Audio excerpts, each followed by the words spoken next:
But Something that is happening, and I want to pick your brain on it and kind of get a preview from you in terms of like a tactical point of view, is Jermell moving up 2 weight classes to fight Canelo for his chance to be undisputed. A lot of people are making an issue of the weight, but when you see the two fighters next to each other, Jermell looks like he's the bigger fighter. What are some key things in that fight, Keith? And overall, who do you like in the fight? Who are you picking to win that fight? yeah, it's interesting, like we definitely seen Canelo do a lot when it comes to moving up in weight classes, right? But if you're going to be honest and if you're going to remember the past, he was a 54 pounder, you know, which to me, you can't really change your initial frame, right? Like you don't change your bone structure, right? You can change a little bit of body fat and muscle mass, right? But you don't change your bone structure. So if Charlo's looking bigger, then what that means is that his bone structure, if they were both fighting at 54, he'd be the bigger guy. Canelo's just done a lot with his body, a lot of different strength training. And the Charlos do have tremendous frames, both of them. Both of them just have tremendous frames, period. When, ever since I've seen them as pros, I got to meet them initially at the end of my amateur career out there in Texas. And they were just teenagers, and the frames that they have today is just completely different. Another thing, the height in those frames is what makes it somebody like me at 147, 5'8" and a half.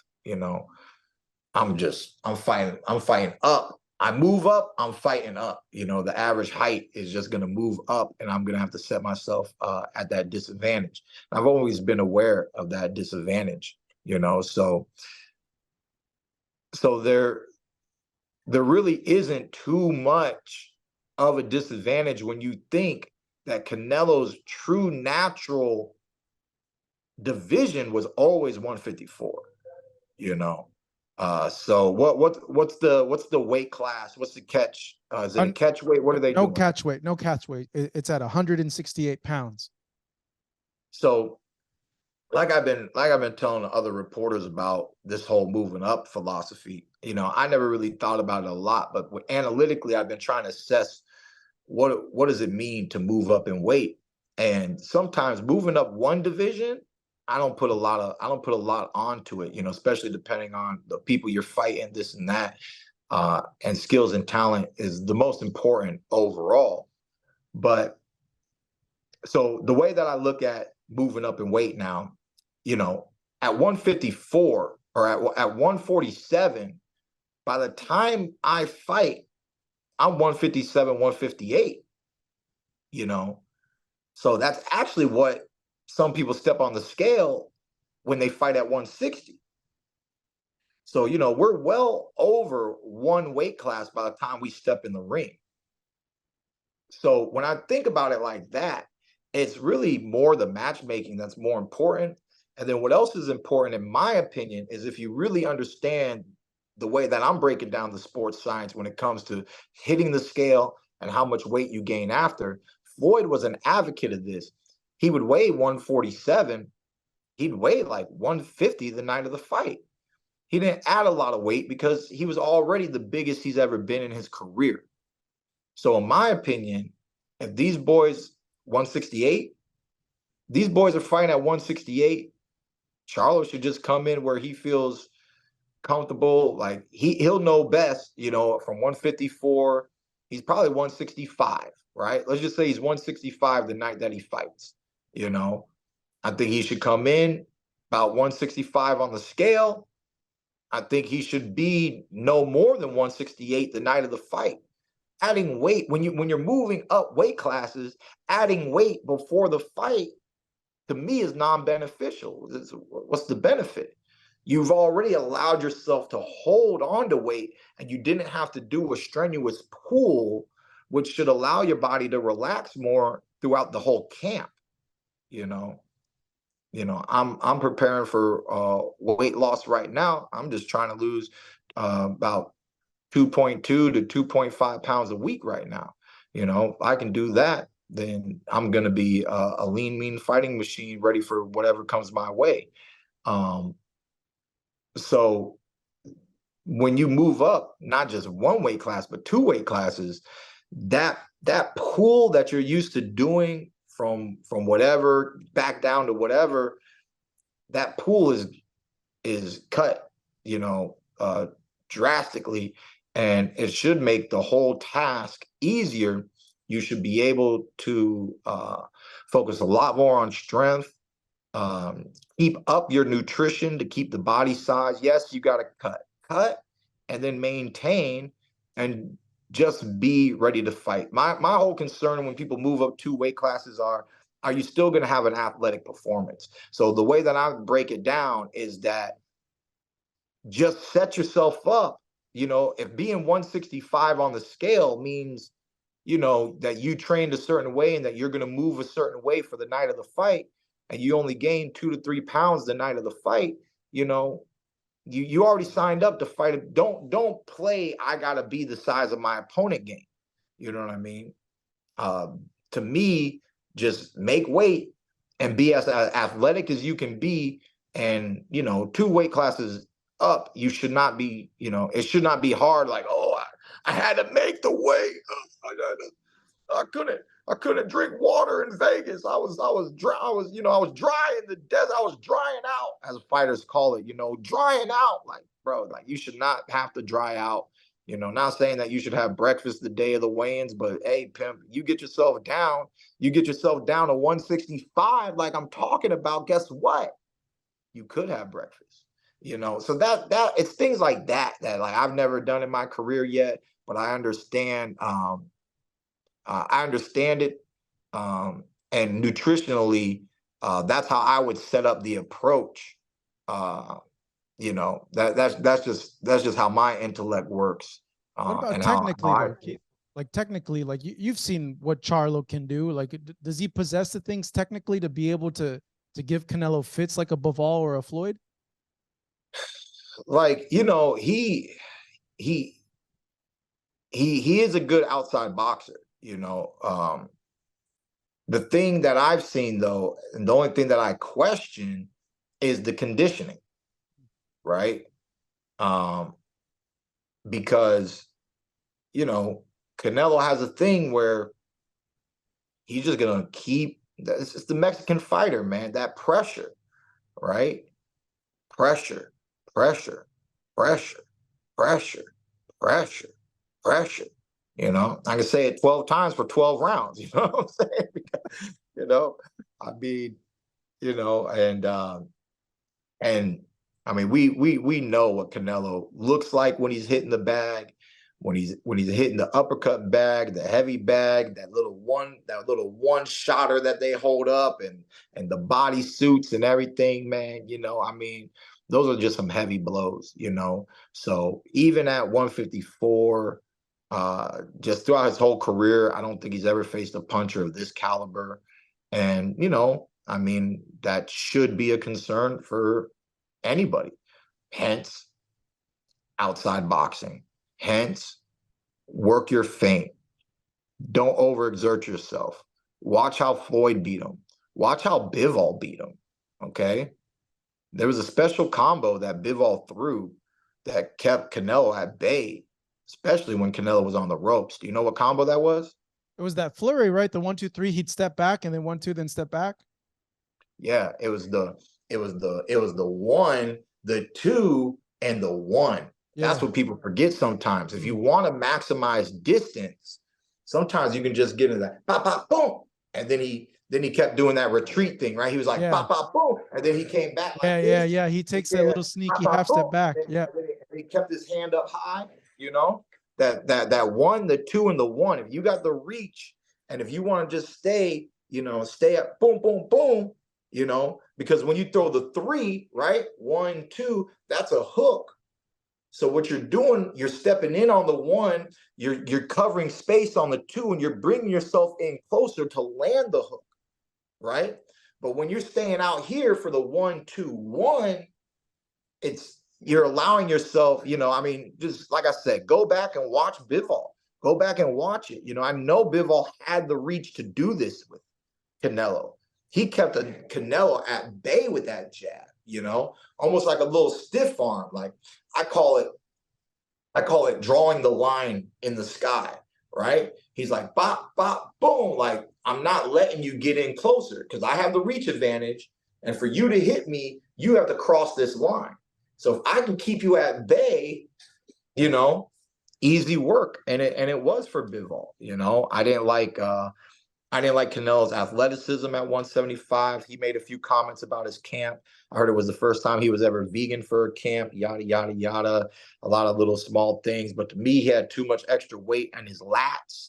Bivol looked cut, shredded, ready to fight. He looked very athletic, and Canelo just still looked a little heavy. I mean, that's the problem of moving up, So that's what I don't mind fighters moving up. I just always encourage them to keep their athleticism and don't be afraid to be the smaller guy in the ring. Cut, get, you need to get right, And when people say, oh, what's the big deal, this and that. Okay, cool.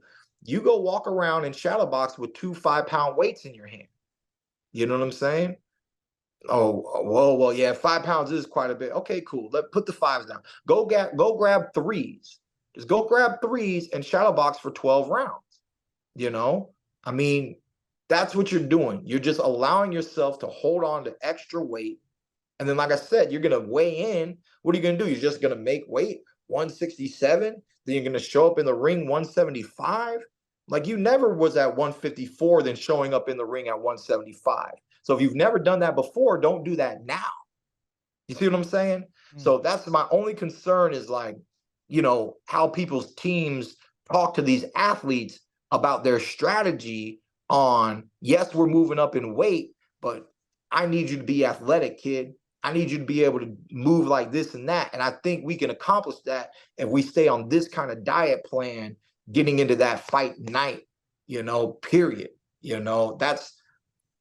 That's my strategy for moving up and having your best performance and not showing up, showing the world what you can truly do.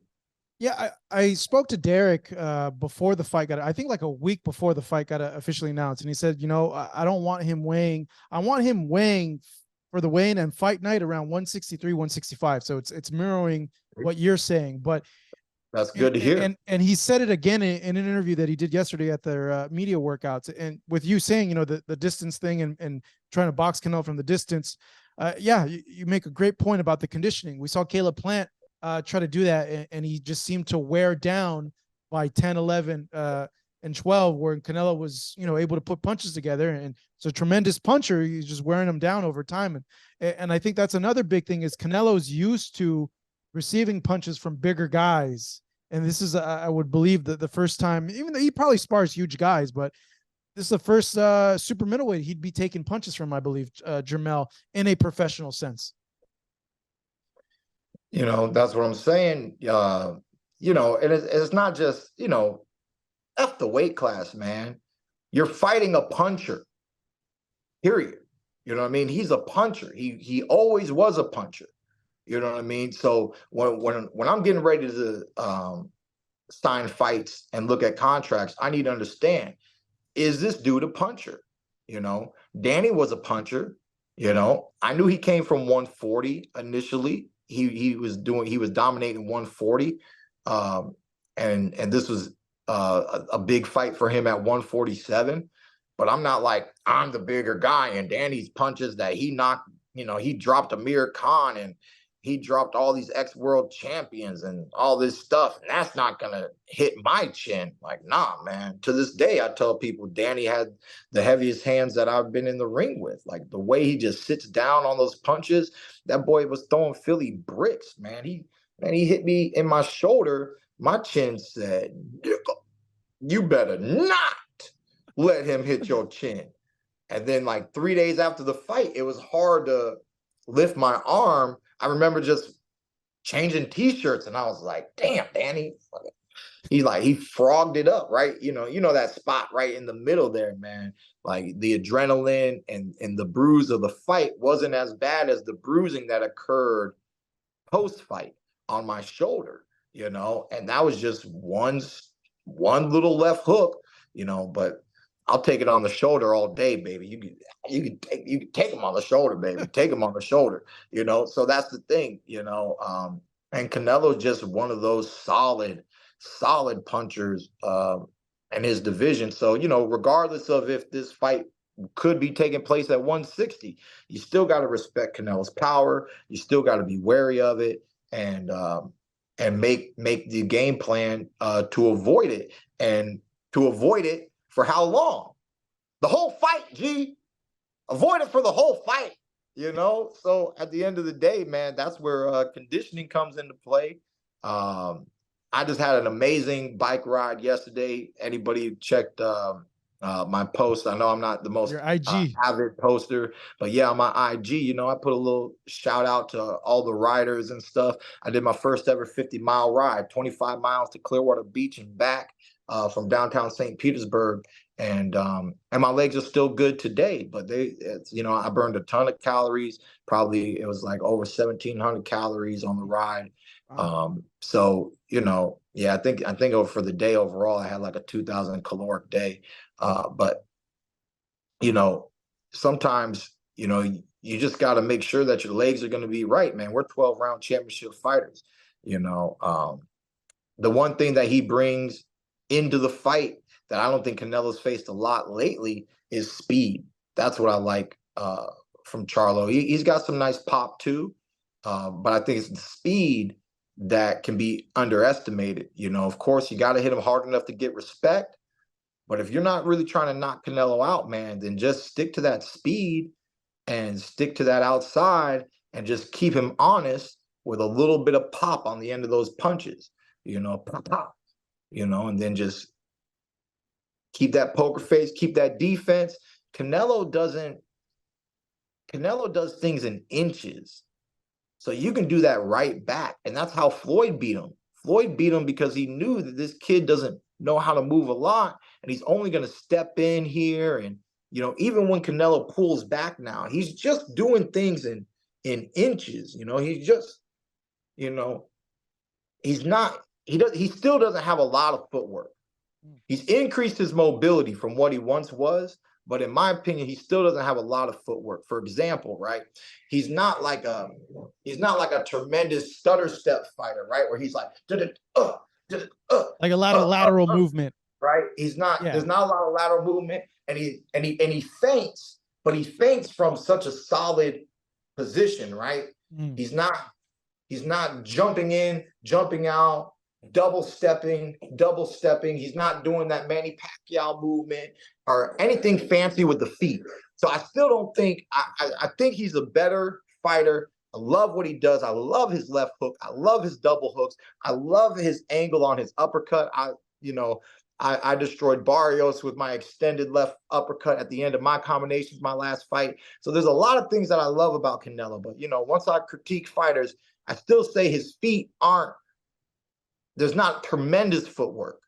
There's just a maturity to the way he assessed upper body lateral movement and the pull, and then the occasional roll, and then boom, now that counter uppercut.